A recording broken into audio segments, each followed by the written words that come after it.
এমনকি দুঃখজনক আমাদের সমাজের মেয়েরা তাদের এক্সারসাইজ করার কোনো সুযোগ পাচ্ছে না।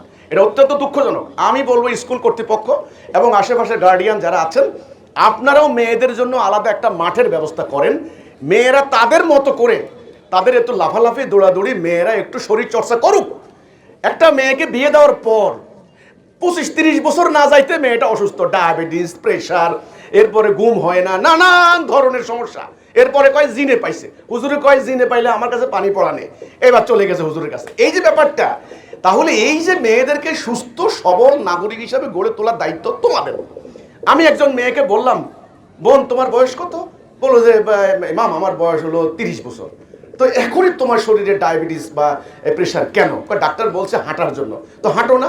কয় যে হাঁটার তো কোনো পরিবেশ নাই, গ্রামের রাস্তা তো মেয়ে মানুষ হাঁটা যায় না, মানুষ বেপরদা বলে। দেখেন অবস্থা দেখেন।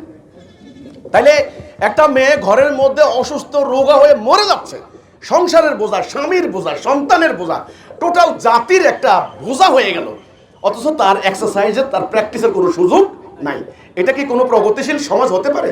এটা কি কোনো আধুনিক সমাজ হতে পারে? আমি টেলিভিশনে দেখছি একটা অনুষ্ঠানে 70 বছরের একটা নারী, তিনি ঘোড়ায় দাবড়িয়ে, ঘোড়া মানে ওই যে পোলো গ্রাউন্ডে উনি মানে ঘোড়া দাবড়ান আর কি, ঘোড় সওয়ারি, সম্ভবত ইউরোপের কোনো একটা, হয়তো সুইজারল্যান্ডের, নাহলে ডেনমার্কের অথবা ডেনিস অথবা সুইস কোনো নারী। তো বিবিসিতে এটা প্রচার করেছে। কেমনে? উনি একজন ছিনতাইকারীকে ট্যাকেল দিয়েছেন, 70 বছরের নারী। উনি ঘোড়া দাবড়িয়ে ওই ছিনতাইকারী ডাকাতকে তিনি শেষ করেছেন কারণ একটা লোকে ছিনতাই করতে লাগছিল। এই ঘটনাটা বিবিসি প্রচার করেছে। দেখেন, 70 বছরের নারী, ইউরোপের একটা নারী ঘোড়ায় দাবড়িয়ে সে কিন্তু ডাকাত দমন করেছে। আর আমার নারীরা 30 বছর বয়সে ডায়াবেটিসে মারা যাচ্ছে। আল্লাহ রসুল পাক সাল্লাল্লাহু আলাইহি সাল্লামের ইসলাম কতটা প্রগতিশীল ছিল তোমরা কল্পনা করতে পারবে না। আমি সব বক্তব্য তো জুমার নামাজের খুতবা দিতে পারি না, এই মাঠের মধ্যে সুযোগ পেয়েছি কথাগুলো বলছি। রাসূলুল্লাহর মেয়েদেরকে যুদ্ধের ময়দানে নিয়ে গেছেন তলোয়ার কোমরে, এবং ঘোড়া দাপড়িয়ে তারা যুদ্ধের ময়দানে চলে গেছেন। আর তোমাদের মেয়েদেরকে তোমরা বাক্সবন্দি করে মেরে ফেলছো। তারা বাজারে যাচ্ছে, তারা এক্সারসাইজ করতে পারছে না, খেলাধুলা করার সুযোগ পাচ্ছে না। কেন? মেয়েরাকে দৌড়াইতে পারে না, মেয়েরাকে প্র্যাকটিস করতে পারে না, ব্যাডমিন্টন কাবাডি খেলতে পারে না? পারে। মেয়েদের মতো করে মেয়েদের এরিয়া করে দাও। হ্যাঁ, স্বাস্থ্যগত শরীরগত কারণে ছেলে মেয়ে একসাথে পারবে না, কারণ এটা অপ্রাকৃতিক। এটা ছেলের শরীর সুস্থতা, স্বাস্থ্য, দেহ গঠন আর একটা মেয়ের সমান নয়, তাহলে এই দুজনের কাবাডি হয় না। এই জন্য মেয়েরা মেয়েদের খেলাধুলা করুক, তাদের জন্য একটা পরিবেশ করে দাও। একটা, যেহেতু আমাদের এই সমাজটা একটা কনজারভেটিভ সমাজ, একটা ধর্মীয় কনফাইন্ড সমাজ, ওকে, এরই মধ্য থেকেই তো করতে পারো।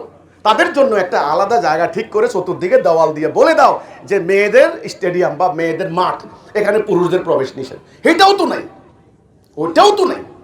এই জন্য আমি স্কুল কর্তৃপক্ষ, যারা শিক্ষক আছেন এখানে, আমাদের শিক্ষকরা অনেকে বসা আছেন, গার্ডিয়ানরা আছেন, দায়িত্বশীলরাও আছেন, আমাদের এই যে জসিম সাহেবও আছেন একজন শিক্ষক। আমি আপনাদেরকে অনুরোধ করব, সাংবাদিকরা যারা আসছেন, আমি চাষিরহাট নুরুল হক উচ্চ বিদ্যালয়ের কর্তৃপক্ষকে আমি বলবো, আমার মেয়েদের জন্য তোমরা খেলাধুলার একটা প্র্যাকটিসের ব্যবস্থা করো। আমার নোয়াখালী অঞ্চল এমনিতেই ধর্মান্ধতায় পূর্ণ, এখানে ধর্মের আসল শিক্ষা জরুরি। এখানে ধর্মের থেকে অধর্মের আগাছা বেশি, এখানে সত্যের থেকে মিথ্যার চর্চা বেশি। এখানে যদি সত্যের মানে পতাকা উড়াইতে হয়, তাহলে তোমাদের একদলকে এই খেলাধুলা, শরীর চর্চা, কালচারাল অ্যাক্টিভিটিসের মাধ্যমে নিজেদেরকে তৈরি করতে হবে, এটা আদর্শ ধারণ করতে হবে। এই আর মাঝে মধ্যে তোমরা সুন্দর সুন্দর সুস্থ বিনোদনের জন্য কালচারাল ব্যবস্থা করবা। তোমরা গানের ব্যবস্থা করতে পারো সুস্থ ধারায়, সুন্দরভাবে, শালীনভাবে। গান হারাম না, সাবধান, গান কিন্তু হারাম না, অশ্লীল গান হারাম, ঠিক আছে? এখন তোমরা যদি এখানে সাংস্কৃতিক অনুষ্ঠানের আয়োজন না করো, তাহলে ওই টেলিভিশনে মোবাইলে দেখে দেখে এই মানে অশ্লীল ওই যে সাম্বা নাচের নাম শুনছো না? হুনো নাই?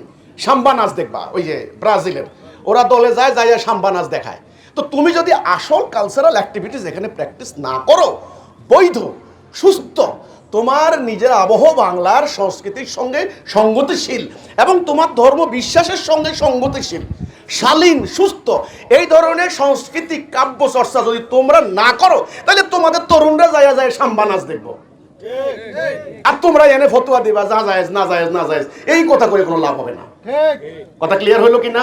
কাজে আমি আজকের এই খেলাধুলার এই উদ্বোধনী অনুষ্ঠানে আমি দোয়া করব আল্লাহর কাছে, আল্লাহ এই খেলার শেষ পর্যন্ত, চূড়ান্ত খেলার পর্যন্ত যেন মানে সুন্দরভাবে যেন এটা কার্যক্রম সমাধান করা যায়, আয়োজন করবেন।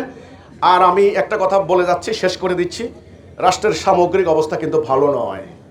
বাহিরের দৃশ্য, ইন্টারনাল এবং এক্সটার্নাল, বাহিরের এবং ভিতরের কোনোটাই কিন্তু ভালো নয়, সুস্থ নয়। একটা ভয়াবহ অসুস্থতার ভেতর দিয়ে জাতিটা যাচ্ছে। তাড়াতাড়ি তরুণরা তোমরা তৈরি হও, তোমরা খেলাধুলা করে সুস্থ বিনোদনের মাধ্যমে মানে ক্রীড়া সংস্থার মধ্য দিয়ে তোমরা নিজেদেরকে তৈরি করো, টিম স্পিরিট তৈরি করো, লিডারশিপ তৈরি করো, সুস্থ দেহ সুস্থ মন তৈরি করো। আমার কমান্ড থাকবে তোমাদের উপরে, মাদকের কাছে যাবে না। যদি মাদক নাও, জীবন কিন্তু ধ্বংস হয়ে যাবে। তোমার নিজেকে তৈরি করো আল্লাহর খেলাফত করার জন্য, এই হচ্ছে কথাটা।